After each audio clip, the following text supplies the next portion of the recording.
نہ میں کسی کو دائرہ اسلام سے خارج، خدا کی پناہ، اور نہ یہ کسی کو آپ نے غداری کا سرٹیفکیٹ لے. تو مجھے فوج کے اندرونی معاملات سے کوئی غرض نہیں ہے، عمران نے کہا ہے اور درست کہا ہے، ٹھیک کہا ہے. ریٹائرڈ جنرل فیض حمید پہ کچھ ایسے الزامات ہیں جن کا بوجھ اٹھانا بہت مشکل ہے. اگلی بات ہے، عمران خان نے کہا ہے کہ فیض حمید کا کورٹ مارشل فوج کا اندرونی معاملہ ہے. ظاہر ہے فوج جنرل ریٹائرڈ فیض حمید سے تفتیش کر رہی ہے، تو مجھے فوج کے اندرونی معاملات سے کوئی غرض نہیں ہے، عمران نے کہا ہے اور درست کہا ہے، ٹھیک کہا ہے.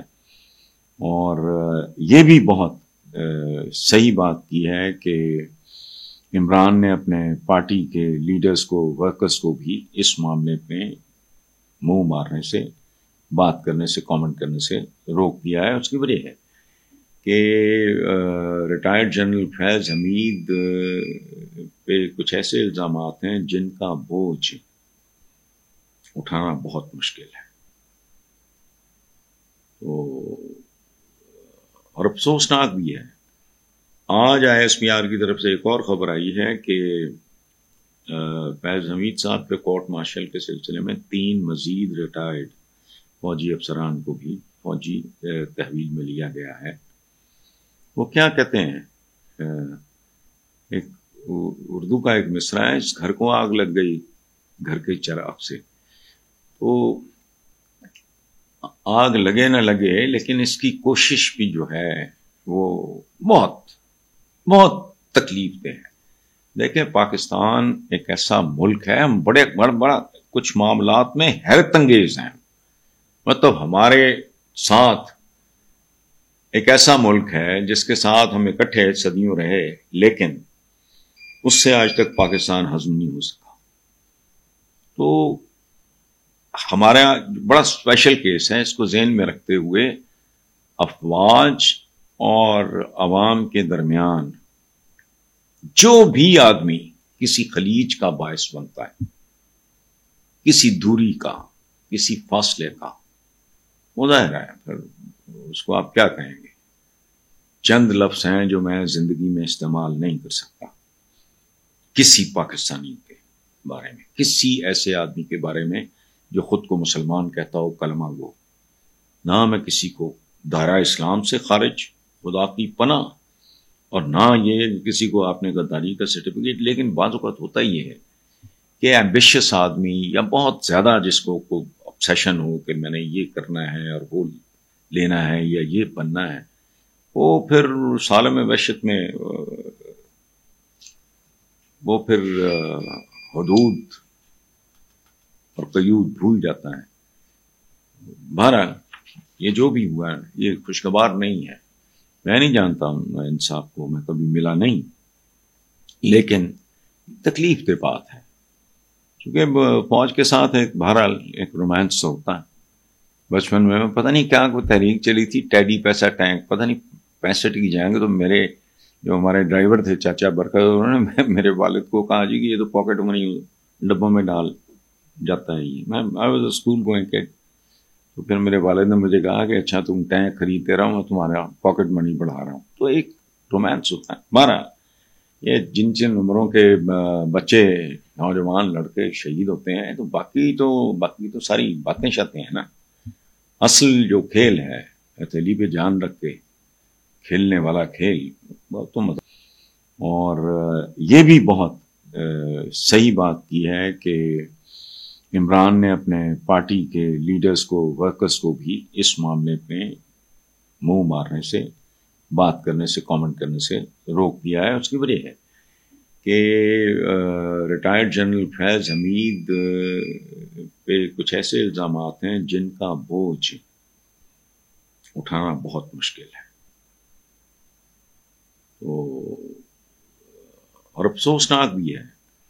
آج ISPR کی طرف سے ایک اور خبر آئی ہے کہ فیض حمید صاحب پہ کورٹ مارشل کے سلسلے میں 3 مزید ریٹائرڈ فوجی افسران کو بھی فوجی تحویل میں لیا گیا ہے.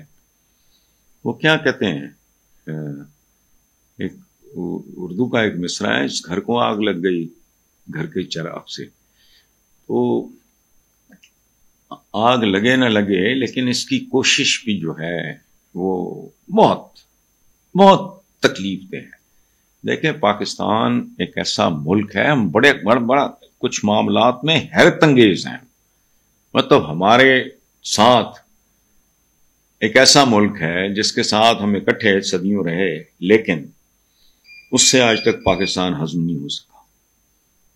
تو ہمارا بڑا اسپیشل کیس ہے. اس کو ذہن میں رکھتے ہوئے افواج اور عوام کے درمیان جو بھی آدمی کسی خلیج کا باعث بنتا ہے، کسی دوری کا، کسی فاصلے کا، ظاہر ہے پھر اس کو آپ کیا کہیں گے. چند لفظ ہیں جو میں زندگی میں استعمال نہیں کر سکتا کسی پاکستانی کے بارے میں، کسی ایسے آدمی کے بارے میں جو خود کو مسلمان کہتا ہو، کلمہ گو. نہ میں کسی کو دائرہ اسلام سے خارج، خدا کی پناہ، اور نہ یہ کسی کو آپ نے غداری کا سرٹیفکیٹ. لیکن بعض اوقات ہوتا یہ ہے کہ ایمبیشس آدمی یا بہت زیادہ جس کو obsession ہو کہ میں نے یہ کرنا ہے اور وہ لینا ہے یا یہ بننا ہے، وہ پھر سالم وحشت میں وہ پھر حدود اور قیود بھول جاتا ہے. بہرحال یہ جو بھی ہوا ہے یہ خوشگوار نہیں ہے. میں نہیں جانتا ہوں انصاف کو، میں کبھی ملا نہیں، لیکن تکلیف دہ بات ہے. کیونکہ فوج کے ساتھ بہرحال ایک رومانس ہوتا ہے. بچپن میں پتہ نہیں کیا کوئی تحریک چلی تھی، ٹیڈی پیسہ ٹینک، پتہ نہیں 65 کی جائیں گے. تو میرے جو ہمارے ڈرائیور تھے چاچا برکت، انہوں نے میرے والد کو کہا جی کہ یہ تو پاکٹ منی ڈبوں میں ڈال جاتا ہے. یہ میں آئی واز اسکول گوئنگ کڈ. تو پھر میرے والد نے مجھے کہا کہ اچھا تم ٹینک خریدتے رہو، میں تمہارا پاکٹ منی بڑھا رہا ہوں. تو ایک رومانس ہوتا ہے. ہمارا یہ جن عمروں کے بچے، نوجوان لڑکے شہید ہوتے ہیں، تو باقی تو ساری باتیں شاتیں ہیں نا. اصل جو کھیل ہے ہتھیلی پہ جان رکھ کے کھیلنے والا کھیل، وہ تو مذاق نہیں ہے. بہرحال مریم نواز نے رجسٹر میں اپنے تاثرات درج کرنے تھے. یہ عام رواج ہے، اور یہی بات ان کے لیے بہت بڑا مسئلہ بن گئی. مشکل نے ایک لائن لکھی، پھر غلطیاں درست کی. یہ شی واز ناٹ پریپیئرڈ. تو اس کا ایک مطلب ہے کہ ذمہ داری، فلو جو ہوتا ہے بیسیکلی لکھنے میں یا بولنے میں فلو آتا ہے. میں اکثر اپنے جونیئرس کو ایک مثال دیا کرتا ہوں کہ اگر گھر کا واٹر ٹینک جو ہے وہ بھرا ہوا ہوگا تو تھلے ٹوٹی چوئی پانی آئے گا. اگر وہ ٹینک ہی خالی ہے تو نیچے کیا آنا ہے؟ وہ تو پھر ہوا ہی نکلے گی. یہ جب تک آپ کو لکھنے اور پڑھنے کی ایک باقاعدہ عادت نہ ہو، وہ ہماری نسلوں میں ویسے ختم ہوتی جا رہی ہے. ہمارے زمانے میں ایک بہت بڑا پرائیڈ ہوتا تھا کہ بڑی خوبصورت ہینڈ رائٹنگ ہے جی فلاں کی، اور بہت اس بات پہ فوکس کیا جاتا تھا. میری اپنی الحمدللہ، خود ستائی نہیں میں کر رہا، یہ کون سی کوئی ایسی صفت والی بات ہے. میری ہینڈ رائٹنگ اتنی خوبصورت ہے الحمدللہ. اور میری نہیں، صرف میرے ایج گروپ کے لوگوں کی آپ دیکھیں، مجھ سے جو 10-15 سال چھوٹے ہیں ان کی بھی دیکھیں، آج کل کے بچوں کی ہینڈ رائٹنگ دیکھیں. چونکہ وہ یہ جو آگے ہیں، باقی یہ سارے جن کے مجھے نام بھی نہیں آتے، تو مریم کا بھی ان کو چاہیے کہ تھوڑا وقت ڈیلی، میں I can recommend Hare a few books, وہ پڑھیں اور لکھنے کا بھی، تاکہ ان کے اندر فلو آئے. ادروائز یہ ایک امبیرسنگ بات ہے. ان کے اسٹاف کو چاہیے تھا کہ پریپیئر کرتے، تیاری ہونی چاہیے. انپریپیئرڈ جس کام کے لیے آپ تیار نہ ہوں، اس کے لیے پھر مسئلہ بن جاتا ہے.